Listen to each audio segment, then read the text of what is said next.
Shqipëri, po nuk ka diferencim.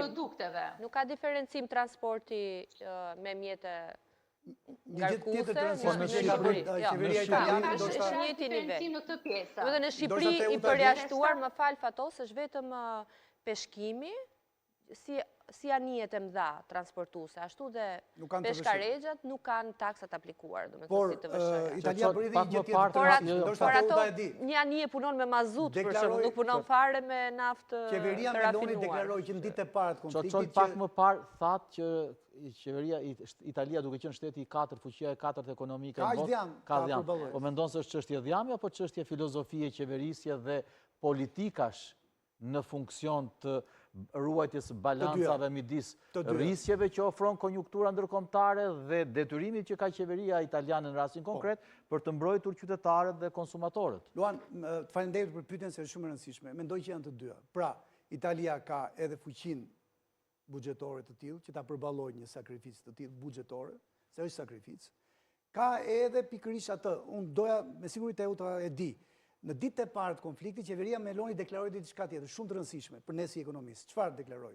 Çdo e ardhur shtesë në buxhetin e shtetit italian që vjen nga TVSH-ja e rritur, imposta su valore aggiunto që ka Italia, nga rritja e çmimit të karburantit, shkon menjëherë, si thua, te kjo anë.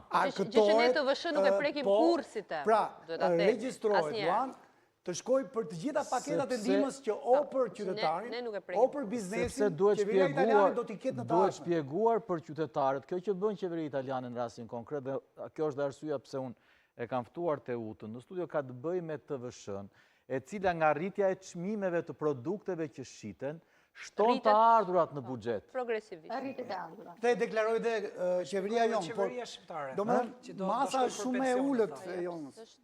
Po s'mund të shkoj pak para në shtesë. Mimi, po flasim për... Kur të doni ju jap shembullin e çmimit të ushqimeve. Tu po flasim për fleksibilitet, për ndjeshmërinë që politikat që qeverisin duhet të reflektojnë në raport me interesin qytetar. Deklaroi edhe ministri i jashtëm, domethënë ndryshe nga herët e tjera nuk e deklaroi ministri ekonomist të gjitha këto masa, edhe 130 milion, jo në Itali, 130 milion e TVSH-s po. E përmendi pikërisht për të thënë që jini të qetë sepse ne do mundohemi që t'ju mbështesim. Efekti psikologjik është i menjëhershëm. Është edhe efekt real. Kemi të bëjmë me një shtet që jeton me efekti psikologjik reflekton menjëherë në tregje, sepse siç përfshin paniku një qytetar, konsumator, përfshin edhe tregjet. Domethënë qeveria italiane, qeveritë italiane janë shumë mjeshtra. Po Teuta? Nëse më lejohet, do thoja në këtë rast që vetë qeveria nuk shikoj që është vetëm për faktin duke qenë një ekonomi e madhe dhe ka pjesën e mundësisë për ta bërë, por ajo synon dy gjëra. E para është për mbrojtjen e qytetarit të saj, pasi ne vedim që Italia është nga shtetet me të ardhurat për pagat më të ulta të Vendit të Bashkimit Evropian, pra nuk klasifikohet si një shtet me paga të larta.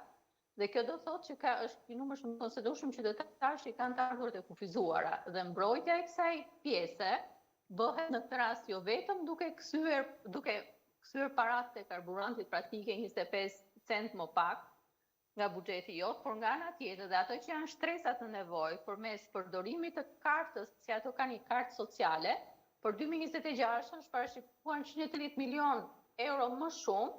Dhe tashmë kjo kartë do mund përdoret për blerjen e karburantit. Dhe nga ana tjetër synohet sërish biznesi të uli kostot përmes gjithmonë kostove transportit te karburanti që mos ketë sërish rritje të çmimeve në treg dhe sërish është mbrojtja e qytetarit. Dhe ato çka unë shikoj që e vlerësoj pozitivisht është objektivi ose synimi, qëllimi çfarë duam emri t'i vëmë, është për të mbrojtur konsumatorin. Pra ky është synimi final. Përmes mbrojtjes biznesit, në fund mbrojt konsumatori e aktori i tretë që është gjithmonë më pak i mbrojtur në treg, kundrejt dy aktorëve të mëdhenj në këtë rast që janë publik, institucionet publike dhe shteti.